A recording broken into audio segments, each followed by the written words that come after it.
بسم اللہ الرحمن الرحیم۔ السلام علیکم ورحمۃ اللہ وبرکاتہ۔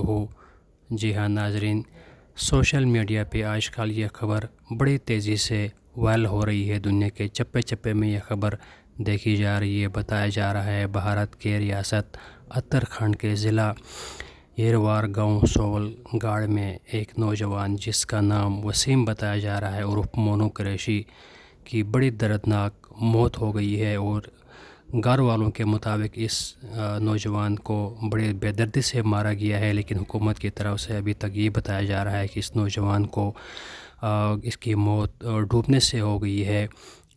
جمعیت علماء ہند کے صدر مولانا ارشد مدنی صاحب کی ہدایت کے مطابق اس گاؤں میں ایک وفد بھیجا گیا ہے تاکہ وہاں جا کے وہ اس نوجوان کی موت کی جو شواہد ہیں وہ اکٹھے کر کے لایا جائے، اور مولانا ارشد صاحب کی ہدایت کے مطابق وہاں پہ جو ٹیم گئی تھی ان کی طرف سے اس میں مولانا ارشد صاحب ہیں، اور مولانا مصطفیٰ تعظیم صاحب ہیں، اور مولانا قاری شمیم صاحب ہیں، اور مولانا قاری ارشد صاحب ہیں جو کہ اس ٹیم کی سربراہی کر رہے تھے، اور وہ حضرت مولانا ارشد مدنی صاحب کی ہدایت کے مطابق اس گاؤں میں گئے۔ وہاں سے انہوں نے شواہد اکٹھے کیے ہیں اور رپورٹ لا کے انہوں نے حضرت مولانا ارشد مدنی صاحب کے حوالے کی ہے۔ اب دیکھا یہ جائے گا ارشد مدنی صاحب اس کے حوالے سے کیا کہیں گے۔ اللہ رب العزت اس نوجوان وسیم کو کروٹ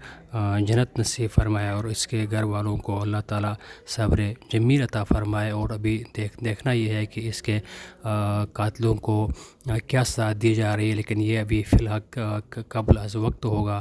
وقت پہ جو خبر آئے گی ہم آپ کے ساتھ شیئر کریں گے۔ جزاک اللہ۔ السلام علیکم ورحمۃ اللہ۔